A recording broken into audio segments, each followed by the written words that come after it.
Welcome. This is Live Christian Channel. I just want to talk a little bit tonight about the hurricane that hit Jamaica about 3 weeks ago. We are currently rebuilding, and it's a lot of work. Hurricane Melissa, it was one of the worst hurricanes that Jamaica has ever seen. It devastated the southern end of the island, Montego Bay, Trelawney, St. Elizabeth, and all of those places got hit very, very hard. Now, a lot of agencies have been putting together to help Jamaica cause and help us put back together. I mean, I'm not living in Jamaica at the moment, but I am doing what I can to help the country. I've used my platform to spread the message far and wide that irrespective of what is happening and what has happened, we can pull together with the help of God and help our country to come back. I've heard people talking about that the storm was man-made, and it's like they are saying that the storm was created by a government or governments and put together and sent to Jamaica because there is ulterior motive. But I don't see where that is possible. In fact, I don't believe in that notion. Right? What I do believe is that man indirectly contributed to the dangerous hurricane that we have. Somebody might ask, how is it that we contributed to the dangerous hurricane? All right, it is this. If we can, when we were going to general science class, or anybody who did any sort of science, they would have come across this. Years ago, I was taught in school that the ozone layer was being damaged because of what we are doing. When we burn things and you see the carbons in the sky, carbon dioxide goes up into the air. That don't just go nowhere. It goes up and it helps to destroy the ozone layer. Also, the things that we spray, the aerosols, they are called CFCs, chlorofluorocarbons, that emits, go into the atmosphere and help to destroy. What is the ozone layer? The ozone layer is the protective covering that is over the earth that is used to protect the earth from the direct ray of the sunlight. No, because this is being destroyed over time. I can remember years ago they said 5% of it was damaged. I don't know how much of it is damaged now. I don't know what is going on with it.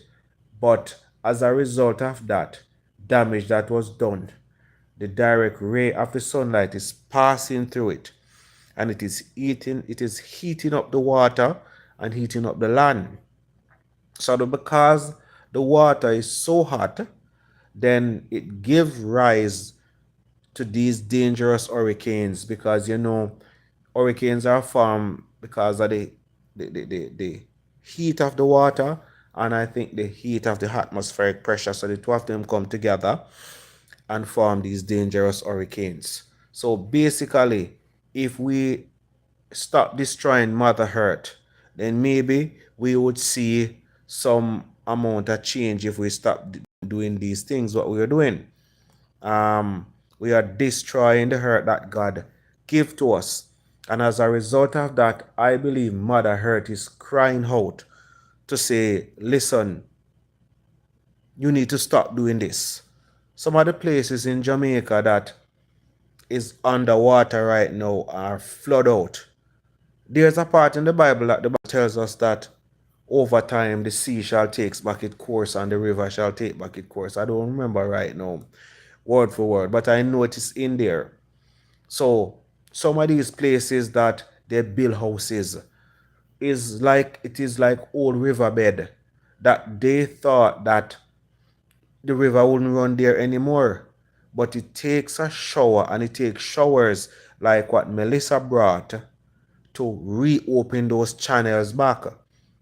So I'm sorry for those people, but the Bible also tells us that the man that built his house on the river bank, because I see some houses on the river bank and they were just swept away like leaves.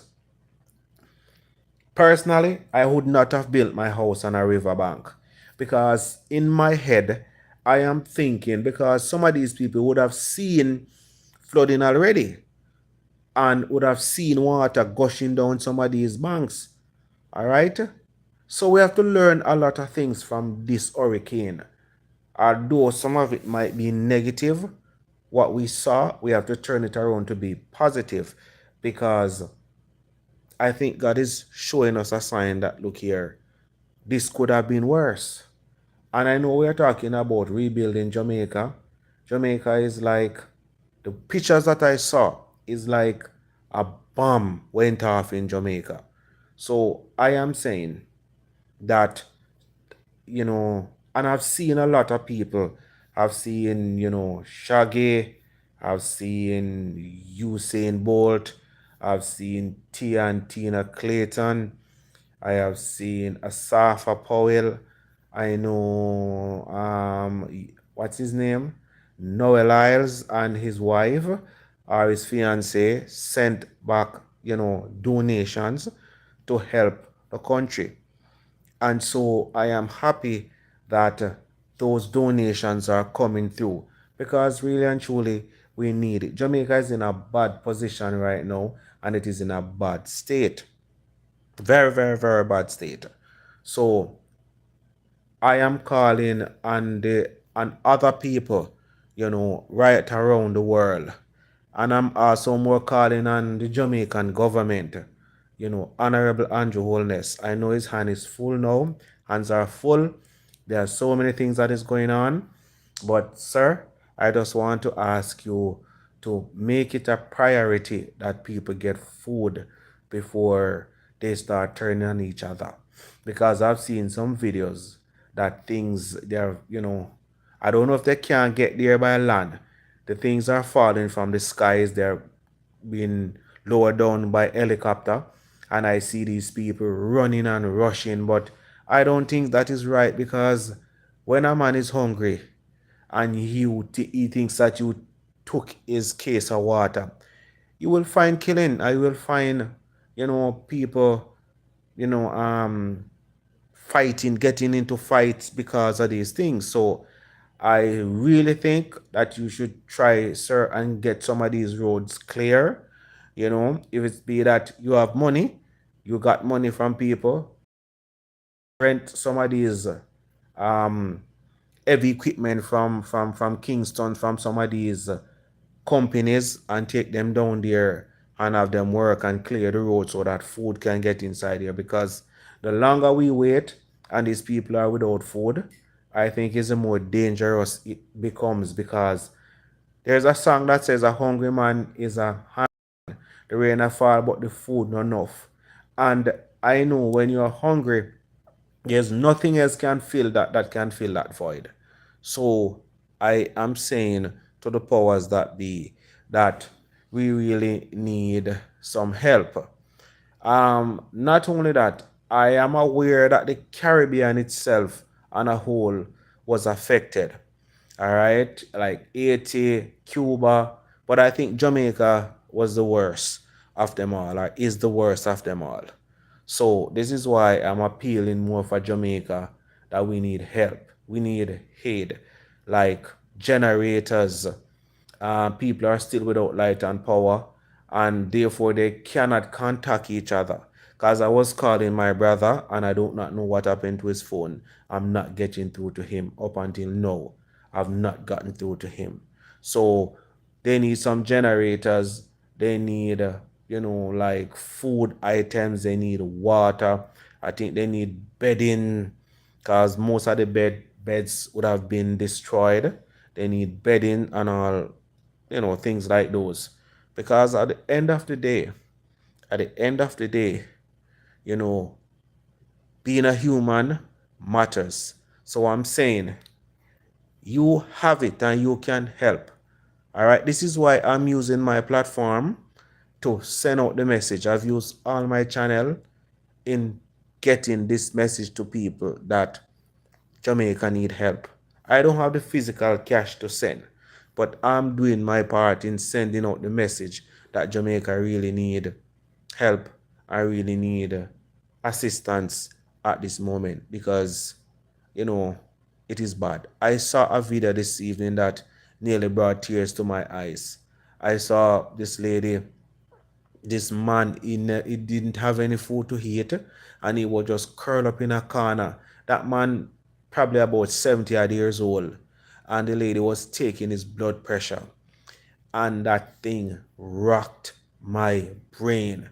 I said, look at this in the 21st century. Look at this. What disaster can do. And what disaster does also, it shows the strength of a country and the strength of what you call it now, an organization of a government to see how fast aid can get to these people because they need it. They need aid to get to them. Um, just a pity, we cannot control hurricanes. We are not God. We cannot control earthquakes. Disaster will come, but it's how we handle it and our reaction. So I'm going to close this live now, but I'm just asking anybody who can help Jamaica at this moment, you do so because Jamaica really need it. All right. Kingston is not as bad. St. Andrew really wasn't touched. I mean, other than a little landslide here and there, some houses were without power and gotten back power since. I just want to say that it could have been worse. At least it could have been worse. So we are still giving God thanks for his goodness and his grace and his mercy for still sparing. I mean, hundreds of persons could have died. All right. I don't know if the death toll passed 100, but hundreds of people could have been killed because of this dangerous hurricane. But this never happened. We have to give God thanks same way for his goodness. Thank you for watching. Maybe the rebroadcast, you will see it. Thank you, and may the Lord bless you richly as you give and give with a willing heart to Jamaica. Thank you very much.